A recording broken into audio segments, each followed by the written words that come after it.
to begin the meeting. A second.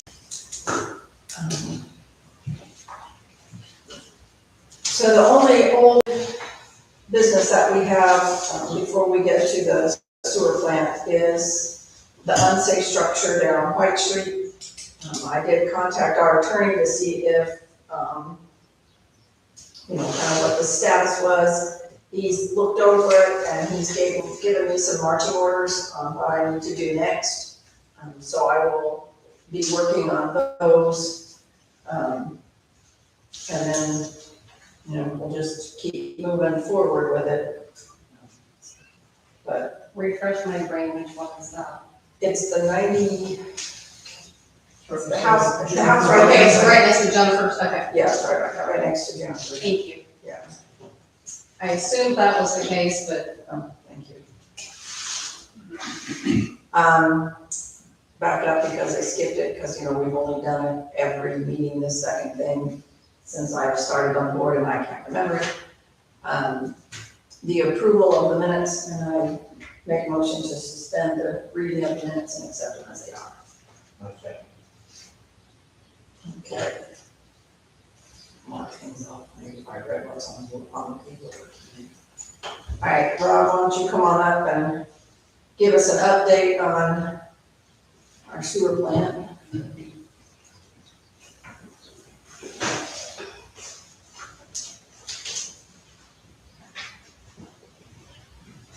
So we got our offer from RD USDA Rural Development last Thursday. They structured it favorably for us in so much that we had asked them to identify a $1 million gap. They had been bouncing around trying to finance the whole thing, which obviously is a good thing. But to do that, it would put an extra $1 million in the loan bucket, which would put the rates in a position where it just wouldn't be comfortable. $100 plus a month. So we had some back and forth with them, asked them if they would reconsider reducing the amount being offered to us on the loan side by $1 million, but maintaining the grant. And after some finagling with their national office, they did. So you can see on the copy of the letter that I provided you guys. We basically have our estimates at $11.1 million total project cost. It's a big initiative, right? They came back with an $8.1 million grant of the $11 million. And then a $2 million loan component. Now, when they issue these letters, they've got to identify somewhere for the million compound. They just can't say by others. In the past they would, but they don't do that anymore. So in this particular case, they just went ahead and identified Oprah in case we decide to go down the Oprah path here at the end of the year. And then they identified the county in some shape, form, or fashion because the county had already on this one. So, But those two could change. they could, they're not locked in. What's important in this letter are the two USDA pieces, the $2 million loan and the $8 million plus grant. The loan is a 40-year loan. There's no penalty for prepayment. And the interest rate included in the letter is 2.875%, which is the lowest rate that RD has to offer currently. When I get to the end of this and I ask the council to authorize to sign a couple of forms accepting this offer, one of the forms that she'll be signing indicates that we accept the rate identified in our letter, but want to be considered for a lower rate should at the time that we close on the long-term financing, the rate actually be less. And if that is the case, then you'll get the lower of the two. It'll never be higher than the 2.875, but there's all, the old phrase, so you're saying there's a chance, there could be lower. So that's a good thing. Procedurally, how this works is once we go to bid and we have bids in hand, the USDA has a arrangement with the Indiana Bond Bank whereby when we close after we receive bids, we're actually going to be closing on a short-term construction bond through the Indiana Bond Bank. And then once the project is built and online and substantially complete, at that point, we then close on the long-term USDA financing, and at that closing, they pay off the bond bank. So there's a little bit of interest that will accrue during construction through the bond bank financing, but that's all baked into this $11.1 million project cost. So again, there's nothing additional or sacred or Michelle games. It's just the way our deed works is they use bond bank money to build everything, and then once it's built and accepted, then we close on the 4-year. Couple other logistical items that I will remind you folks about once we actually get closer to construction. The question will be asked at some point, not necessarily by you guys, but maybe somebody in the audience. You know, I talk about a $2 million bond and an $8 million grant. Well, what if bids come in great and they actually come in low and we only need the $8 million grant? That's not how it works. The offer is based around the loan. So if they're going to make you spend the loan money first, and then if there's any grant money left at the end we can't use, then the offer. So we got what we got from USDA, and what does that really mean in big picture? It means if we get relatively good bids and we've got a decent amount of contingency money, we've got a handful of alternate bid items that we've taken into the design to be able to maximize that grant. You know, maybe build a maintenance building or a new lab or office or something along those lines. But there's ways to spend that grant money on project-related things. So Okay. but we'll cross that bridge when we get to it. Now, as far as that gap, that $1 million gap goes, I mentioned earlier that we've had backroom, undisclosed location discussions with our lead to craft this offer in this manner, knowing that there's a higher than likely opportunity that SRF will come in and fill in the gap. The SRF is the Indiana Finance Authority State Revolving Loan Fund Program. It's basically federal EPA money that's disseminated to all 50 states, and you know, they've got $150 million plus or minus that they need to dole out to projects. And we had, you may or may not recall, but we had also applied to that program back in March, and they score and rank all their projects, and then last week they published their list for fiscal year 2027, and the state's fiscal year starts July 1. So we're now in fiscal year 2027, but they published a list of projects based off the applications received, and they score them and they rank them individually. Now, our project received a score, but it was not ranked. And the reason that it was not ranked is that in the application, we had told them that there's other money coming in.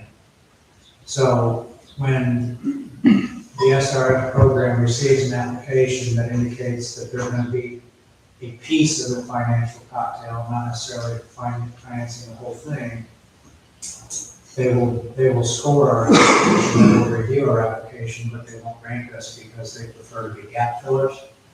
So again, this is shaping up very nicely to fall right in our lap. Hey, we have $1 million gap. Would you guys work with us? And what we have going in our favor is that when they reviewed our application, we scored an 82. 82 would have put us in what they call the fundable range. The last project that they have identified in their fundable range, meaning it's going to qualify for money, subsidized money, scored an 80. So we're sitting there with an 82, and now we have this offer in hand, which is what they were waiting for. So I instructed Sean Kleinfeger and his team to reach out to SRF this week, give them a heads up that we got the RD offer, remind them of what our score was and that we were not ranked, and find out what they can do to help us. Could they feasibly do the whole million? Yes, that's what we're asking for, is $1 million grant from this. That would be awesome. Comes with a couple of things that you don't really need to worry about. It creates a little more effort on the back end because that program requires labor standards and certified payrolls and wage monitoring, whereas USDA doesn't, but it is what it is. You gotta do what you gotta do, you get $1 million grant, right? Right. So, but yes, the plan A, door number one, will be for Kleinfeger to reach out to the SRF, identify the offer that we have, identify the gap that we have, remind them of our score, and that we would have fallen into the fundable range if they ranked us, and see if they've got $1 million grant laying around that they can put towards this project, so we don't have to worry about Okra, we don't have to worry about it. Okay. Door number two will be, probably continue down the Okra application path, but I'm hesitant to do that because I can always get a letter from the SRF program saying we qualify for their financing. They won't enter a letter saying we qualify for a grant or qualify for a loan, but if they, for whatever reason, are unable to give us $1 million grant, they'll give us a letter that says we're eligible for the money. We'll take that letter, we'll take this RD letter, when I get all my permits, and we go ask USDA to go bid, we'll bid. And then depending on how bids come in, we may or may not have a gap. So, you know, there's several forks in the road before I think we need to get down to the point where we perhaps hit everything going back to the county. I personally don't think we'll need to go down that path. But it's certainly an option. It's kind of more like a nuclear option at that point, but we've got options that we will certainly put forth before we need to have that discussion in the county. Even then, we'll have bids in hand, I think, before we even have to have that discussion. So, this is good, it's shaping up nicely, it's keeping us on track. We've submitted our permit applications, we've already received comments back from IDEM, probably copy comment one and now. Their terminology is a bit archaic and a bit harsh. Everything's a deficiency in their eyes, so we have a deficiency notice. The reality is it's a review comment letter for our drawings and their specifications, and there was 8 things on there. We have already responded to it and sent back, so it falls back in IDEM's court to accept our responses and issue our permit. I'm optimistic we'll have our permit in early August, which at that point we can submit everything to USDA and request authorization for a bid.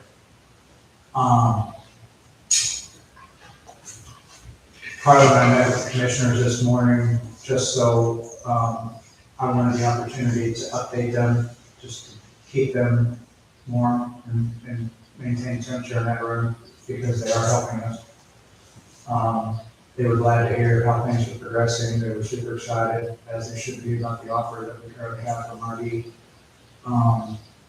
So it was a pretty mundane presentation, but I think they were glad to be kept in the loop, so that's good. We're with them for a bit. When we were wrapping that meeting up and leaving, I know Carla's got some medical procedures coming up. Is that September or the August meeting? August, it'd be possibly the September meeting that I guess, I just don't know. But I will be here for August. Okay. I guess before I go down that, were there any questions? I kind of dumped a lot of things on you guys, but the long story short is we got an amazing offer from RD. And you just look at percent grant versus loan. And the loan component, if it's held at $2 million moving forward, the rates will be a little high, but you know, you're already the majority of the way there from prior increases that you've done. And, you know, doing an $11 million project for a little community like this. And Looking down the line, when do you think we'll be done? there's a schedule on that letter. Okay, because I want to. This is RD's schedule. If you flip to page, one, two, I think it's the fourth page.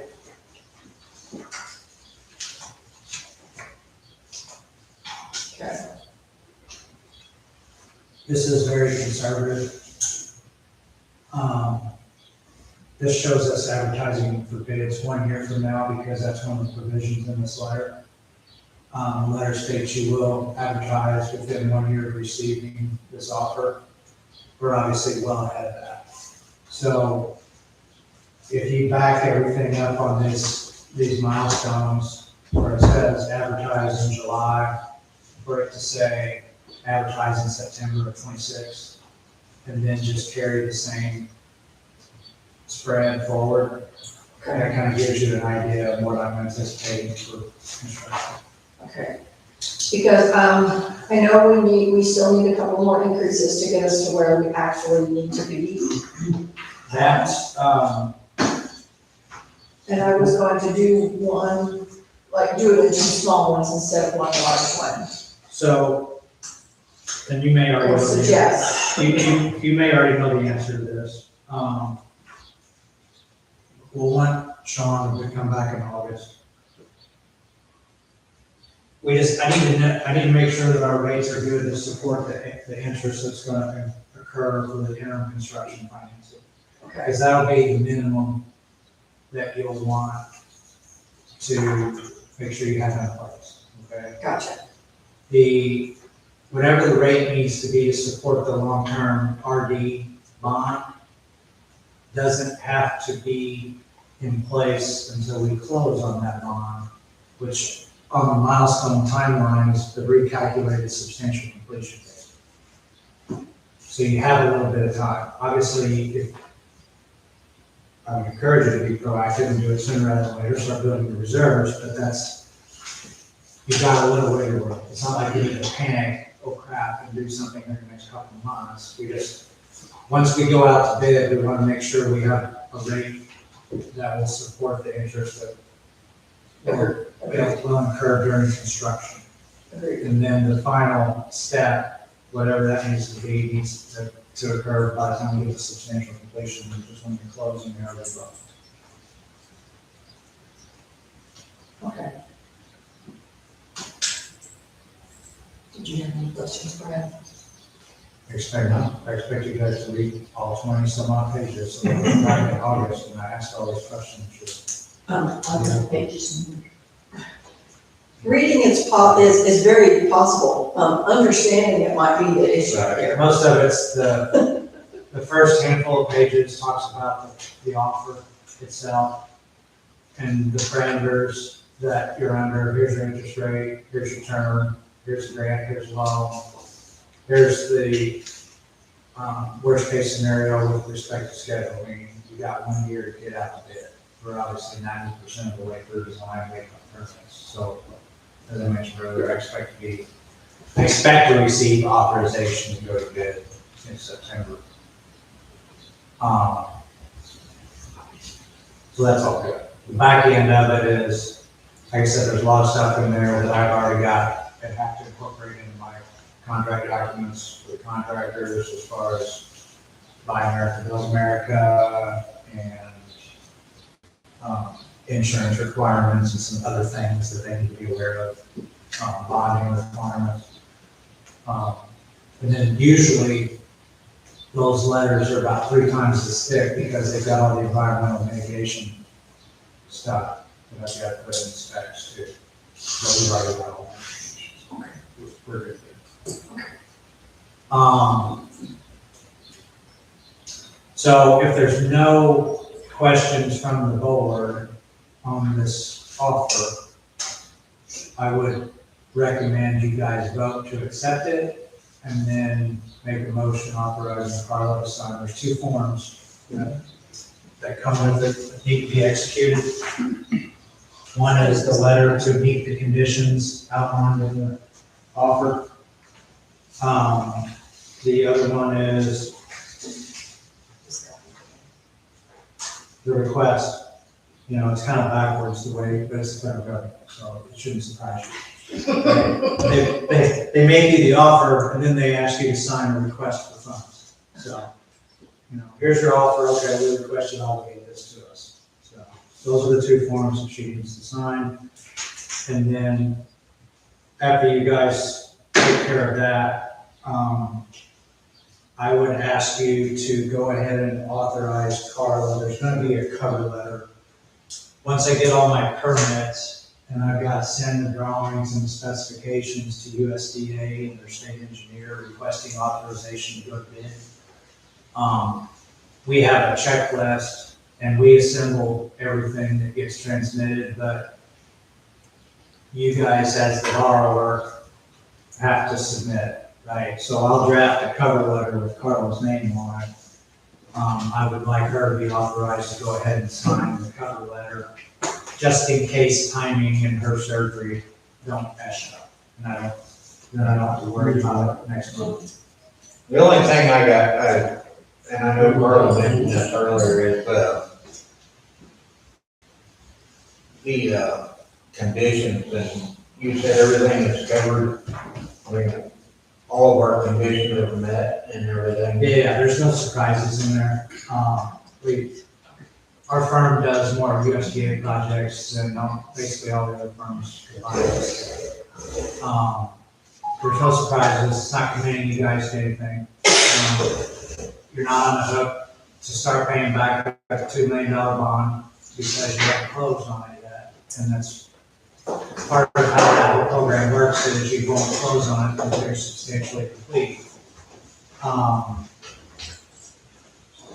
Basically, it's more of a formality. We're going to accept the offer. Okay. That was the only thing I was thinking. So, I make a motion that we accept the grant and the loan from USDA, right? Correct. It's important that that statement is made. I second. All in favor? Aye. So that means I can sign this one. I brought extra copies too. If you want to sign each one twice, we'll leave one for the guys. I'll take one back with me. Okay.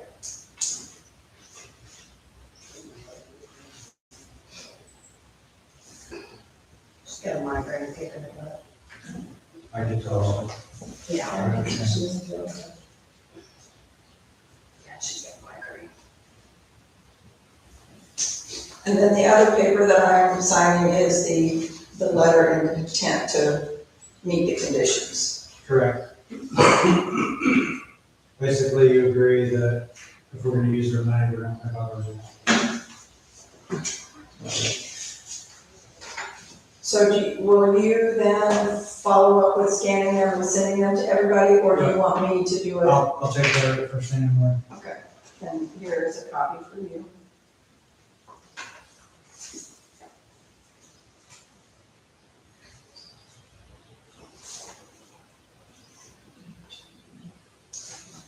Six.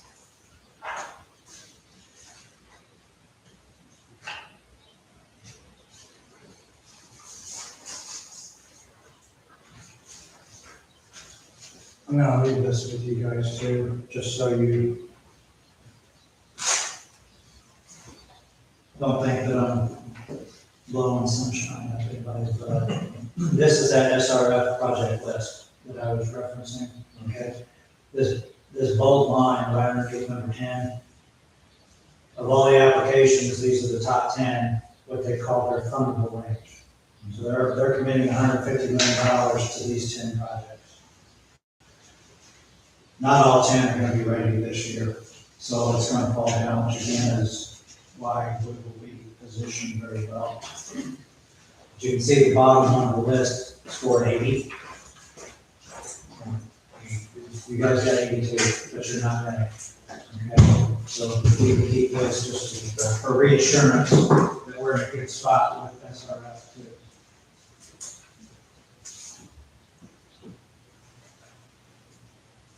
Yeah, that would, supposedly put us in the eighth place of the earn system. Yes.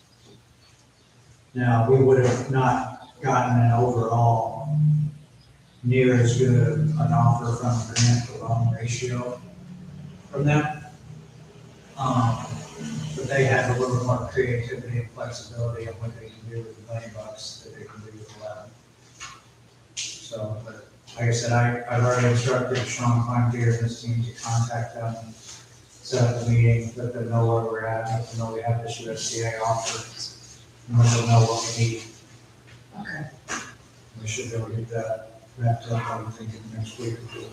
So the other thing that we need to vote on then is to give me, as the town council president, authorization to sign whatever paperwork is needed between now and the next meeting, or even, Yeah, I would recommend your motion, authorize Carla to execute,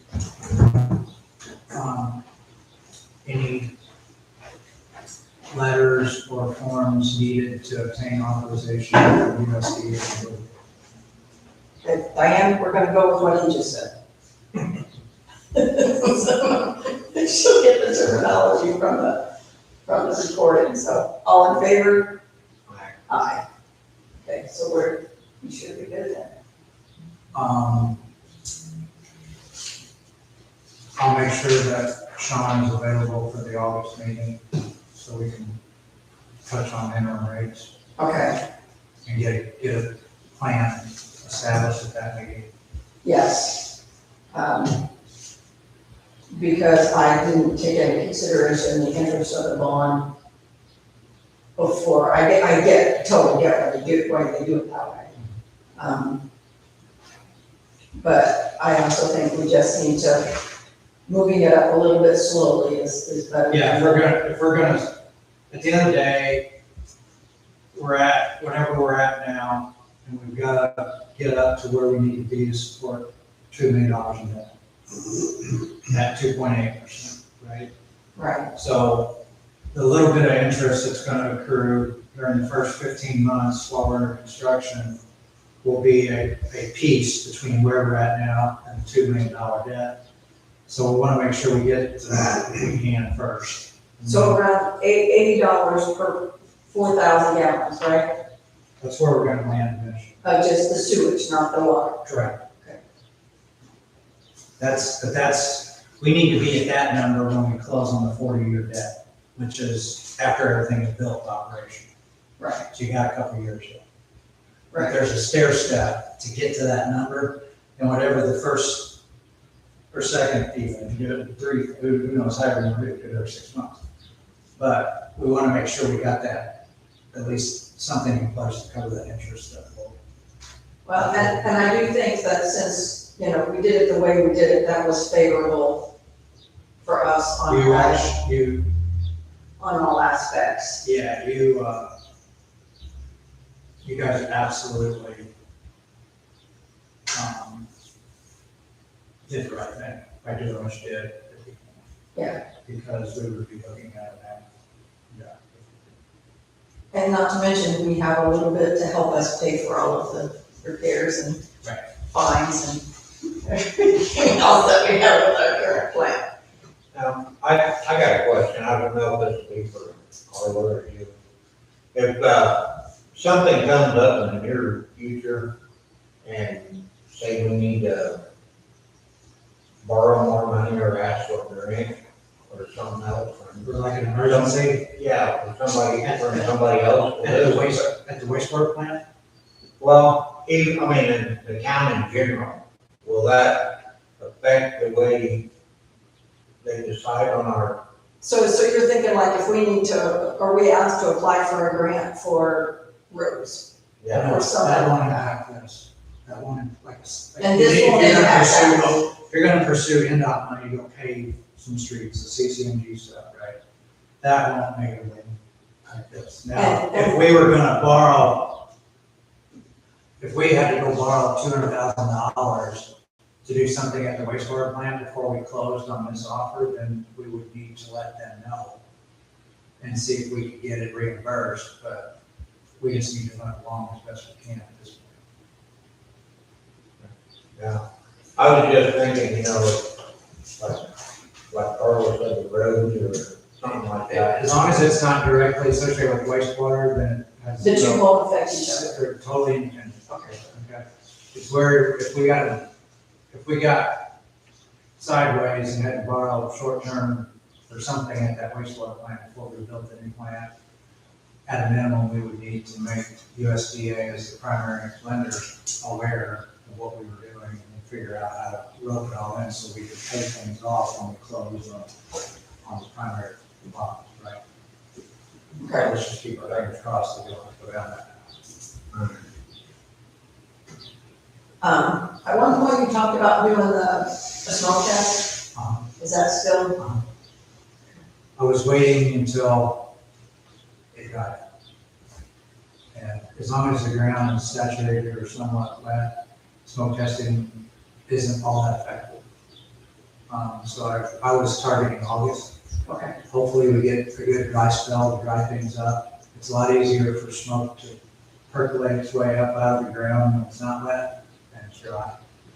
But yes, absolutely. We're still doing that. In fact, we were talking about the other day at work. If it dries out and we get closer to the month, beginning of August, then I'll probably have a plan to present to you guys at the August meeting. It will require some coordination with emergency services and law enforcement and everybody else because when you get the word out and people start freaking out if they already get connected and smoke starts coming up in their crawl spaces. Their basements. Need to give them a heads up on what we're doing. But like I told you before, when most of these houses were built and when most of these houses were connected, it wasn't illegal. So you're gonna find out that I would venture to say 95% of them are connected. That's gonna be the challenge. Yeah. It's easy to find it, right? That's the easy part. The challenge is educating everybody to let them know that it's a bad thing. They don't see it. They just get rid of their Stormwater. sump pumps and their downspouts and everything else, out of sight, out of mind. But the reality is it's costing you money to treat clean water you shouldn't be treating. Because I'll tell And you, then it takes up capacity at your treatment plant that prevents you from connecting on future. the fire department's downspouts go straight into the. Well, Except one side during the summer. We take it over with rain barrels. well, there's a few grumbly people in town that keep posting on other things, information that doesn't, anyway, irrelevant posts. That, their basements flood because the sewer doesn't drain properly. Your basement isn't supposed to be tipped to, but anyway. Exactly. Yeah, but trying to. That's the hardest part is educating. Trying to everybody. convince They've them that had for that's- 50 years is technically not the right way to do it. I'm convinced some of them think that that's storm sewer is the same as sewer. That Because I hear There's a lot of- storm sewer thrown out. Yeah, It's like, hold on, storm water is different. there's a lot of communities in the state that have both, right? Yeah. Combined systems. Well, and they want Lafayette to separate their sewer system from their storm system, and they don't understand how complicated of a process It's that really is. expensive, It's expensive, it's time consuming, and it's, and there's no guarantee that you'll ever eliminate 100% of the clean water without literally constructing a brand new sewer system and reconnect all the way to people's houses, right? Because it's just, well, they don't understand how much stuff has been torn up in the city of Lafayette to put in these storm, holding tanks with storm water. It's not quick, it's not easy, and there's a bunch of them that don't understand how long of a process this is either. They think that we should have been able to snap our fingers 6 months ago and build a new sewer plant. They don't get that this takes time, planning, funding that we don't have. yeah, you And trying to communicate that to the residents is, some of them, not all of them, some of them, is getting the money. mind-boggling. Getting the money straightened out is always the hardest part. You can't really, it's hard to go down a path if you don't know where it's gonna lead you. Well, and they don't understand how long of a process it is to apply for the funding that you guys have gotten for us. They don't understand that's not a 2-day process, that's months, sometimes years. We've had some Snafu, I wouldn't say that. Some mitigating circumstances, right? You had the government shutdown last year. yes, And we're talking about federal funds, right? right, So exactly. when they didn't adopt the budget, they furloughed all USDA employees like they did a lot of federal Oh, yeah. agencies. So I mean, but when they furlough those people, it's like they lock down they can't do anything. Oh, I know, because the FCC is the same, I'm your radio operator. We've had umpteen people testing and getting their licenses, but they could not operate because they couldn't get the call sign pulled down and opened back up and started reissuing those. And there was a lot of frustration there, so I get it 100%. And I call it our USDA's had some turnover on their state level staff. Yep. So all this stuff is now being sent to their national office when they used to have the authority to make certain decisions at the state level. So that has another layer. Yep. But this offer got turned around pretty quick. Which That's is awesome, that's amazing. but yeah, 80-20, grant loan, you can't beat that. No, So, do you guys have any other questions about any of this? I think this is, Thank you. yeah, we're moving in the right direction, we're on schedule. Good. To get the county paid back, hopefully before the end of the year. So all is good. And I'm gonna sign our third promissory note, for the county. Oh, for the other, okay. Yeah. Awesome. I'll plan on seeing you guys, I guess, at the August meeting. So if anything changes, just. Okay. I'll Sounds make good. sure Sean's available to come back to that too. All right, thank you so much. Awesome, appreciate it, thank you. Appreciate that. See you. See you. Diana has training on the 13th and 14th, so she will not be in the office. With all of the changes and everything with technology and computer programs being outdated and not supported and all of this other stuff, it's time for the town hall to get a new computer, just so we can keep our stuff as safe as possible. Not to mention just to kind of maybe speed it up a little bit as well. So I did tell Diana to get us some estimates on things. I don't know that she's had a chance to do that, but she does have on here that we need to give her permission to purchase a new computer. She knows what she's got the ability to afford. So I make a motion that we use part of our budget to get a new and updated computer for the town hall.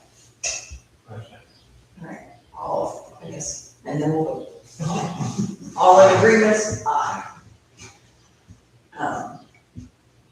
You wanna step up to the podium and give us a little pickleball update? Just have the estimate on the fence I got today. Okay, for the 6-footer? Yeah. Okay, And it's also black vinyl coated. okay. So is it obtainable then? That's with it. Still $7,400 under budget. That's awesome. So just so we have it on record, the pickleball court is not being paid for by any of the town money. It is fully funded by the John and Ruby Parks Trust. So the concrete is being seasoned, hardened, what's the verbiage? It's done, and I was gonna bring it to Scott, so I've been going there every day, watered, covered it back up. Went up there yesterday morning, watered it, covered it. And later that afternoon, apparently some mules went up there and picked over water buckets. And if that could be seen from camera, It can, because I've got clear view of the pickleball court. I mean, that, So sometimes. it's just honest, thought. But, you know, there's a lot going into this. I'm just glad they chose after it was pretty well cured. Oh, it was cured that. But you know what I'm saying, I'm glad they didn't sneak over there and put an initial in within an hour of being poured. Yeah, I'm sorry. Go, yeah.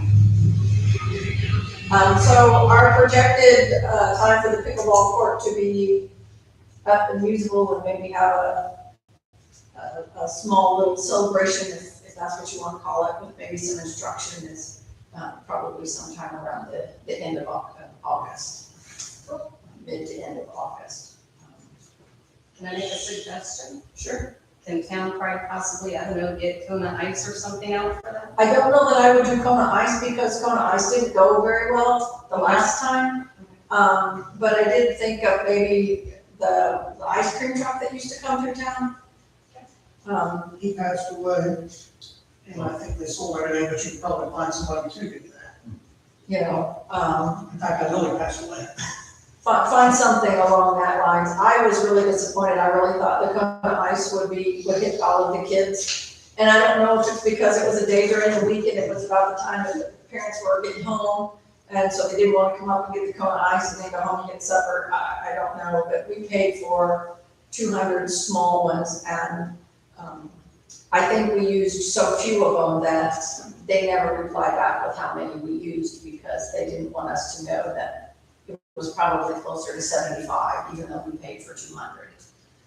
You know, because it was a lucrative deal for them because I guaranteed them, you know, 200, $3, you know. We made it so that they could get a small one for free or get $3 off of anything else.